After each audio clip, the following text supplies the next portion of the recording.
It's time for today's travel and cruise industry news. With the latest from travel and cruises around the world, here's your host, Chillie Falls. Good morning. Welcome to Travel and Cruise Industry News on a day that I'm not supposed to be here. And my apologies, folks. I was notified by my doctor very early this morning that my appointment for today was moved to the same time tomorrow. I had no choice but to take it.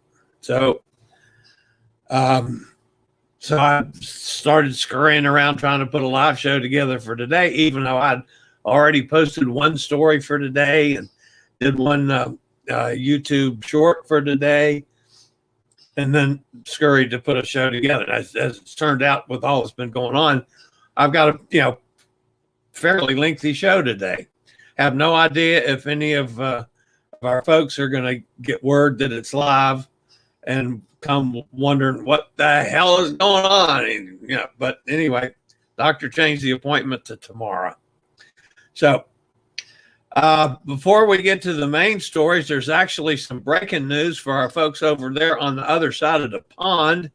And this deals, at least at this point, primarily in the UK. But breaking news, and this was literally as about 30 minutes ago, MSC is now requiring all adult guests to be fully vaccinated to sail this summer after a change in government policy around ship capacity. The move follows a decision by the Department of Transport to allow an increase in passenger numbers to up to 50% of the ship's capacity, provided guests are fully vaccinated. In a statement announcing its policy change, MSC said our focus was on inconveniencing as few guests as possible in this rapidly changing environment. It will, however, understandably frustrate a number of our guests who had already booked their holiday with us for voyages but are not yet fully vaccinated. While we regret that this change to the capacity limits will disrupt their travel plans and our ability to accommodate home guests as originally planned, the capacity increase allows us to protect many more guests and their holidays, which would have been otherwise affected by recently announced delay and the easing of COVID restrictions. So a little bit of news for our friends over there on the other side of the pond specifically. Now, we've got a couple weather issues to deal with. One, Enrique, that we talked about yesterday, of course, is down to a tropical storm now. 40 miles per hour winds. Pressure's up to 1,001. Its movement is north-northwest at about 8 miles an hour, and that is going to pound Cabo later on in the next little bit. It slowed down considerably, so it didn't get to Cabo yesterday like we thought. But I'm sure Cabo is getting hit with all the outer rain and winds from this one now, even though it's been degraded. The other part of things is, of course, in the Atlantic Basin, and Danny, which we didn't even talk about yesterday because it hadn't formed. It was the system right off the coast yesterday. It got strong enough to be named Danny, and then it moved inward across land and started weakening. Currently, it is about 25 miles per hour, sustained winds. Pressure's way up to 1,019 now. It's moving west-northwest at 17 miles an hour. So it's going to bring some rain, but that's about it. Now we've got two fronts down in the Caribbean to look at. The first one, which is the closest to South America, as of as the last advisory, disorganized showers and thunder showers continue in association with a tropical wave located over the tropical Atlantic, about 850 miles east of the Lesser Antilles. Some slow development of this disturbance is possible later this week and this weekend while the system moves west to west-northwestward at 15 to 20 miles an hour. There's a chance of 30% further formation in 48 hours, and 40% if you string it out for 5 days. So that's clearly one we're going to have to watch the development over the next few days. And the one that's further east of that, slow shower activity associated with a tropical wave located about 800 miles southwest of Cabo Verde Islands, has become a little better organized since yesterday. They're saying it's moving west-northwest at about 20 miles an hour. 10% chance of strengthening in the next 48 hours, 20% chance if we stretch it out to 5 days. So that takes care of the weather, guys. There's still enough going on that we got to, pay attention to it. All right, the main story I wanted to talk about today, of course, by now many of you have seen it, and that's, of course, the freedom of the seas restrictions for the unvaccinated was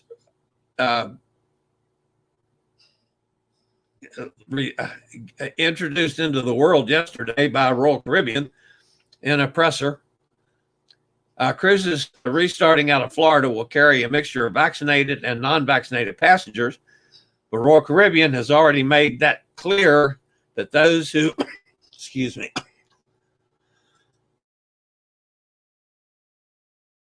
sorry about that, a cough. Royal Caribbean has made it clear that those who do not voluntarily show proof of vaccination will face additional health and safety protocols, both on board and ashore. Now, for freedom of the seas sailings from Miami during the month of July, these protocols include, and folks, this is for anybody, the mandate for additional health and safety screenings and COVID tests, the cost of which will be added to the SeaPass accounts of all adult passengers who decline to present proof of vaccination. They also include the mandate for non-vaccinated passengers who would be prohibited from certain areas while on board. Now, this is the one that's really surprising. Here's a list of the things, the places you can't go if you refuse to show proof of vaccination. Okay? Or the chef's table and Azumi, which means the chef's table, of course, that's a big fancy meal. Azumi is sushi. So if you want to go on a cruise and get some sushi, you got to be vaccinated. Deck 3 of the ship's multi-story main dining room. So that's roughly 1/3 of the dining room you're completely cut out of. The R Bar, probably the most popular bar on the Freedom of the Seas. The Schooner Bar, probably the second most popular bar. I don't know if any of you guys that have been on Royal Caribbeans, I find the Schooner Bar just fascinating because it's always got old ship stuff in there that I enjoy looking at. The pub and the Viking Crown nightclub.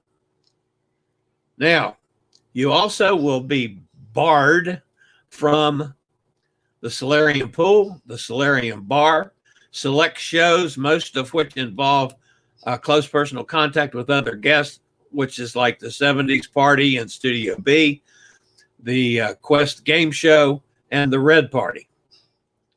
Access to the Royal Theater shows will be limited to Deck 4 only. Now, Deck 4 on the Freedom of the Seas, if I remember correctly, that's like the way up balcony, the nosebleed seats. Selected times for unvaccinated passengers will be available for the ice skating shows to be held in Studio B. You will be barred from going in the casino and the casino bar. You will be barred from any art auctions, and you'll be barred from the spa. The Vitality Fitness Center will have select times for non-vaccinated passengers to visit.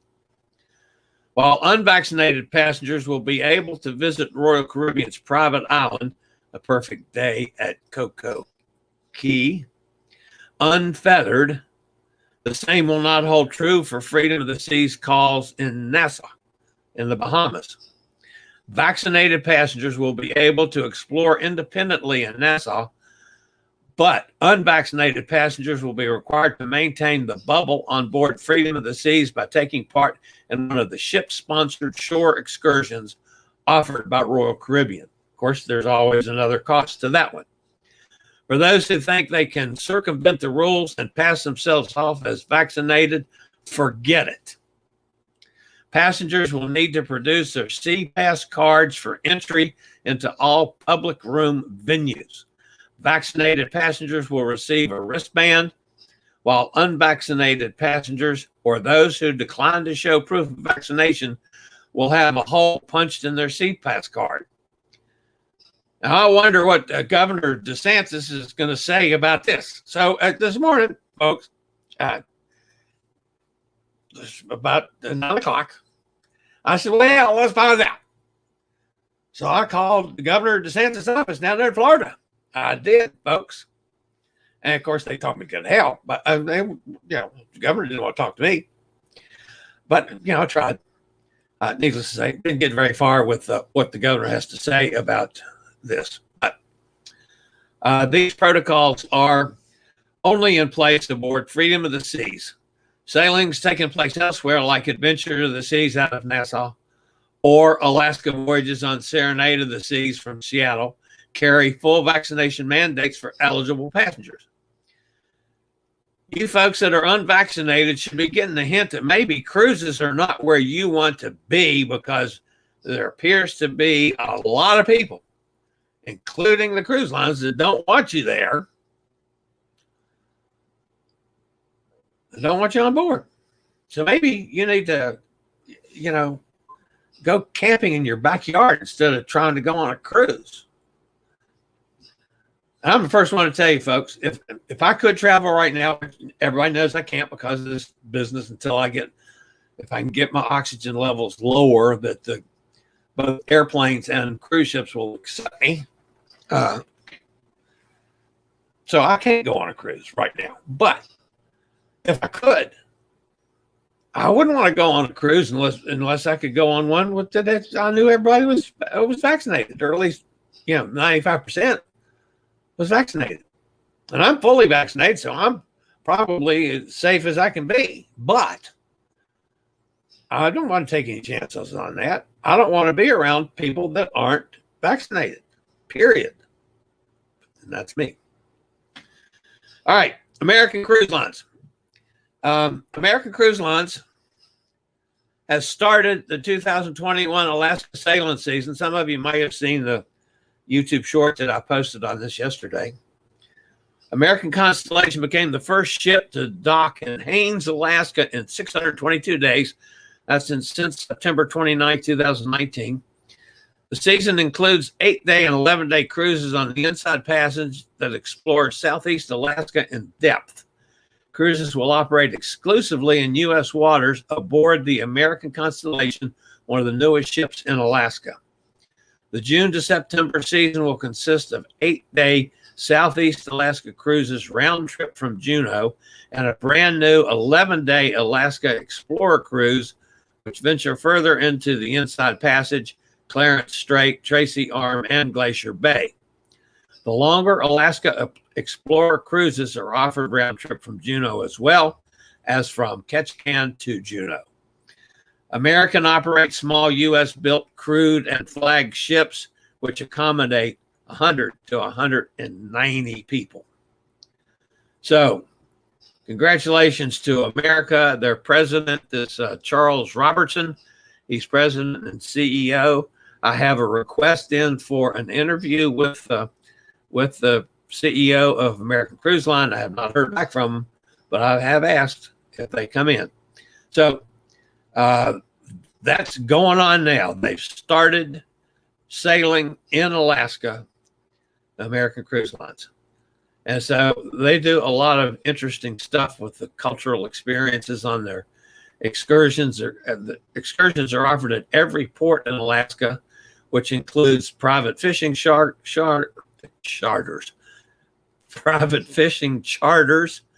Tlingit cultural experience. That's the native culture up there, that native group of folks. Wildlife kayaking excursion. There you go, Emily. That's for you. Glacier flight seeing adventures, active hikes, and casual walking tours. America's 2021 cruises have voluntary capacity reductions and industry-leading COVID-19 mitigation practices, including pre-boarding testing and medical staff on board. America's COVID-19 operating protocol is designed to keep communities safe, and it is available on the company's website, so you can check that out, guys. So, moving right along. And by the way, that's Juneau. If you're doing a round trip out of Juneau, you got to go up Roberts Mountain and ride the cable car down. That's just, to me, that would be a must for me if I was in Juneau. Even if you're above the clouds, that would be just awesome to do. All right. Everyone thought that the pandemic would have disastrous long-term effects on aircraft demand. We already saw that many carriers canceled or postponed orders since last spring. However, United is proving doubters wrong by finalizing the details of a deal worth up to, and listen to this one, folks, $33 billion for 270 new narrow bodies. Just yesterday afternoon, United took delivery of its first Boeing 737 MAX 8 aircraft, and there are 40 more on order. The airline also placed an order for 100 MAX 10s. Now it's understood that hundreds of more single-aisle jets could be joining the Chicago-based carrier. Reuters reported that the order could include up to 200 737 MAXs and 70 Airbus A321 NEOs. This deal would give United a massive arsenal of the most efficient modern narrow-body types on the market. Moreover, the agreement will surpass Southwest Airlines' recent order for a whopping 100 MAX aircraft, and also be the biggest order across the industry since the rise of the global health crisis. Congratulations to United. It looks like you've got this all figured out and are heading in the right direction. Next story comes to our friend Dave Monk of Ships Monk over there, my buddy. AMA Waterways partners with Ancestry. That's the company name, Ancestry. So guests can learn more about their family history in Europe. Special sailing starting next July. So we're looking at a year from now. But there's next July special sailings will include a pre-cruise, private consultation, onboard presentations, and personalized excursion by a genealogist. That's pretty cool for you folks out there that are genealogy nuts. Personally, I'm not. I mean, we have a lot of history in my family that we know about, so I've never had to dump into it that far. My son did a lot of research on it. My mother did some research on it, so I just kind of sit back and take what they found. So I never got into that. But I think that's a pretty cool deal, especially, I mean, it could be somebody from this country too that has, is a descendant of somebody from over there where AMA travels. So for something for next summer, put it on your bucket list and look into it. That's AMA Waterways. They're good folks. All right, the mayor of Cozumel said the economic and tourism restart efforts on the island have been successful thus far, thanks to the rise in airline arrivals and return of cruising. According to the Riviera Maya News, Cozumel Mayor Pedro Joaquin Del Bois, I have trouble with this name, Del Bois, announced Cozumel International Airport had 98 scheduled flights for the upcoming next 7 days, with 80 of the operations coming from the United States. Airlines connecting U.S. cities to popular Mexican tourism hotspot include American out of Miami, Dallas, and Charlotte, Frontier from Chicago and Denver, Southwest from Houston, Sun Country from Dallas, and United from Houston, Denver, Los Angeles, and Chicago. Cozumel's director of municipal tourism, Pedro Hermosillo Lopez, announced that nearly 180,000 tourists arrived in Cozumel via air connections in May. And that's just getting things beginning to start up. The cruise industry also returned to the island as Royal Caribbean's Adventure of the Sea landed on June 6th for the day. That's the first ship to dock at Cozumel's port in 15 months. And the mayor said that he has 24 more cruise arrivals scheduled through the end of July. So by the end of the month of July, Cozumel is going to be back going like it always has, which is awesome. Just awesome. Little dude says, hi, y'all. All right. I got one more story, folks. And this is a little bit strange. Two men were scouting out a forest near Mosenmarka, Viken, which is in southeastern Norway, to see whether it would be suitable for a family trip, and reached a memorial site where the Norwegian resistance stored weapons and equipment during World War II. Now, about 200 yards or so from the war memorial, Ole Besseberg, that's the dude's name.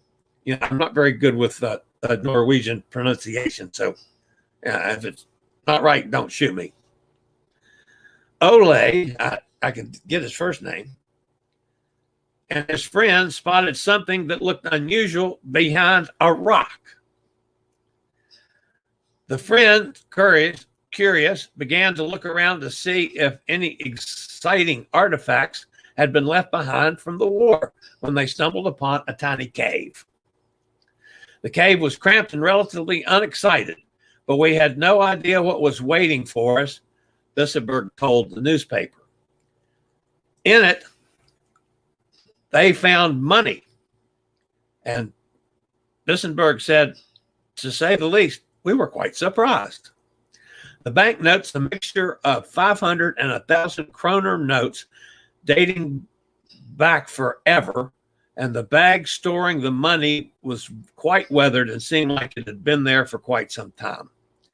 The two men hurried home with their discovery and counted one of the packages, just one, and that contained 500,000 kroner. Then they contacted the police about their find. Bissenberg estimated there was around 2 million kroner of cash in total. Police soon arrived at Bissenberg's home to ask a few questions, and the pair took the police to the site where they found the haul. The police have sent the money, all of it, to the National Criminal Investigation Service, where they will search for DNA and fingerprints on the money with the hopes of tracing it back to somebody. My question, folks, if you were out walking around and discovered this little cave, and you went inside and had a couple, now I have no idea what a couple million kroner is. I mean, that could be $1.19 as far as I know. And I'm sure Tom Henry, he'll be the one that can tell us what 2 million kroner is worth. And Tom's not, I don't know if Tom is here today. But anyway, if he's not, I'm sure he'll watch this. And I'm saying, Tom Henry, find out for me what 2 million kroner is worth. But my question to you folks, if you did that and you had these packages that was worth 2 million of anything, 2 million, would you call the police and give it to them? I don't know. All right, that's it for today. Let's see who's over in the chat room. Again, folks, I'm not counting on anybody being here because nobody knew I was going live today. Katie, it's good to see you as always. Dorothy's with us. I saw Dorothy earlier this morning. She made a comment on one of my postings. I told her that we would be here today. And Nikki's here. Hi, Nikki. So we did no doctor's appointment today. Yeah, they switched it, Nick. I got to go tomorrow. So now there's no show tomorrow.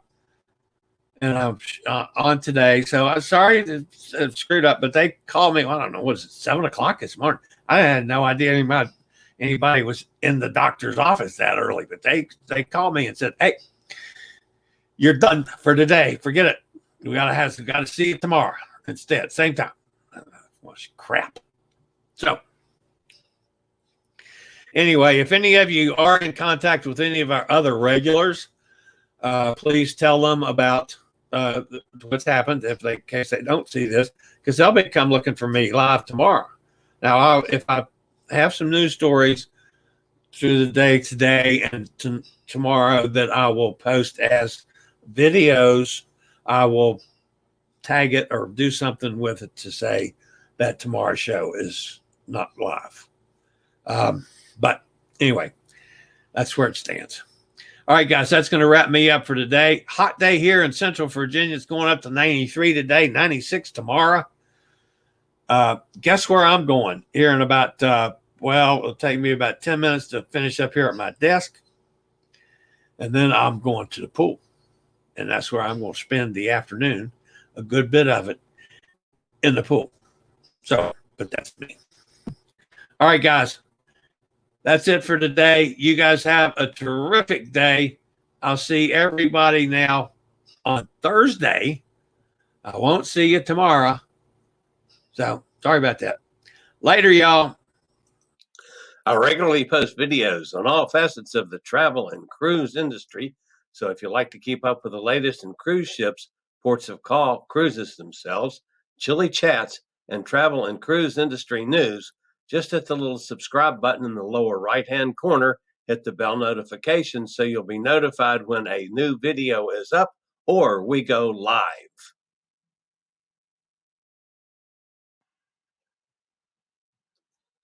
This video was produced by Chillie's Cruises.